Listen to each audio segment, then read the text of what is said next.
करिए, क्या तो उस करूं? पे भी मैं क्या 12% जीएसटी देना पड़ता है। पर मैं क्या करूं? धन्यवाद वो सभापति। जीएसटी काउंसिल का डिसीजन है। मुझसे पहले माननीय सदस्यों ने भी बात रखी। पहले श्रद्धांजलि दूंगा माननीय सुषमा स्वराज जी को, और इसमें कोई शक नहीं है, मुझे याद है मैं लोकसभा में उनके भाषण को मैंने सुना। जिस तरीके से जमीन से जुड़ी बात, एक गृहिणी का दर्द, घर गृहस्थी की बात, मध्यम वर्ग और गरीब के दर्द को, पीड़ा को वो बयान करती थी बेखूबी तरीके से। तो उनसे प्रेरणा लेते हुए आज वो दायित्व हमारा है, हम कोशिश करेंगे, बाकी सरकार भी ऐसी हो जो सुने। मैं कुछ सुझाव देना चाहता हूं, क्योंकि हमने चर्चा की है खाद्यान्न के महंगाई के दर पे सभी सदस्यों ने बात रखी, लेकिन जो मूल बात यहां सदन में हुई है उससे मैं कुछ अलग राय रखता हूं। हम महंगाई की बात करते हैं, तुरंत आलू प्याज टमाटर पे आ जाते हैं। हमने क्या सीमेंट सरिया ईंट की बात की, ट्रैक्टर के भाव की बात की, पंप सेट के भाव कैसे बढ़ गए उनकी बात की, क्या किसान की लागत की हम चर्चा कर पा रहे हैं? मैं आंकड़े दूंगा। अप्रैल से जून 2020 ये जो 3 महीने हैं, अगर उसमें सीपीआई फूड इन्फ्लेशन 8% रहा, जो काफी होता है मैं मान रहा हूं, उसी समय में आपका WPI फार्म इनपुट इन्फ्लेशन 27.4% रहा। और यहां मैं लिव्ड एक्सपीरियंस बताना चाहता हूं, अनुभव बताना चाहता हूं। अगर आंकड़ा गलत हो, बहुत सदस्य यहां ऐसे हैं जो खेती करते हैं, जानते हैं, वो बता दें। 2014 में अगर 1 एकड़ के गेहूं के खेत पे ट्रैक्टर से आप जुताई करते, आपके औसतन 3000 रुपए खर्च हो रहे थे। आज 8 साल बाद 5400 रुपए खर्च होते हैं।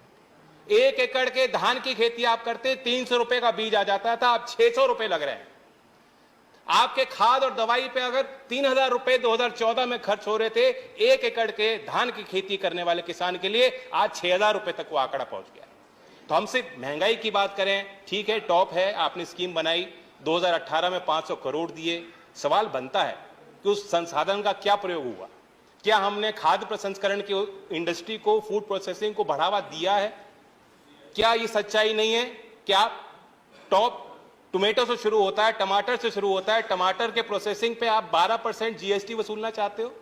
क्या ये सच्चाई नहीं है कि पोटैटो को प्रोसेस करने के लिए अगर आप चिप्स बनाएंगे, नमकीन बनाएंगे, तो उस पर भी आप 12% जीएसटी वसूलना चाहते हो? ये भी एक कारण है कि जो फूड इन्फ्लेशन है वो बेकाबू हो रहा है। मैं आग्रह करूंगा, वित्त मंत्री को मैं सुझाव देना चाहता हूं कि अगर आप सीपीआई में जो वेटेज है फूड का, अगर आप उसे घटा देंगे तो ये जो चर्चाएं बेवजह होती हैं, आप पे भी दबाव कम होगा। आप तुलना कीजिए, जर्मनी में सीपीआई का वेटेज फूड का क्या है? 8.5%, ब्राजील में 25.5%, चाइना में 19.9%, पाकिस्तान में भी 35% है, हमारे यहां 46% है। इसलिए दूध का भाव 1 रुपए बढ़ जाएगा तो त्राही त्राही मच जाएगी, आप पे भी दबाव बन जाएगा और फिर आप व्यवहारिक फैसले नहीं ले पाती हो।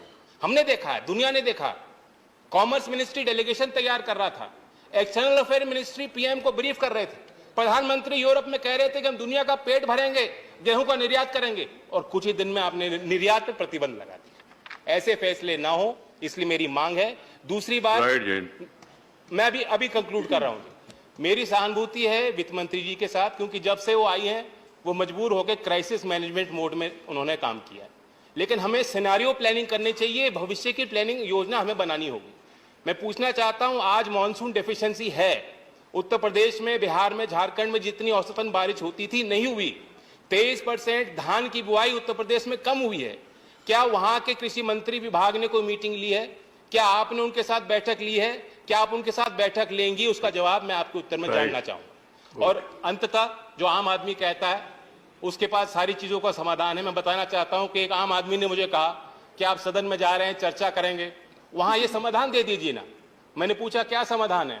उसने कहा सरल है, ऐसी व्यवस्था बना दो, 5 साल तो सरकार रहेगी इनकी, ऐसी व्यवस्था बना दो कि हर 2-3 महीने में कहीं चुनाव करा दो और आप देखोगे सरकार डीजल, पेट्रोल, बिजली कोई भी भाव बढ़ने नहीं देगी। राइट, धन्यवाद।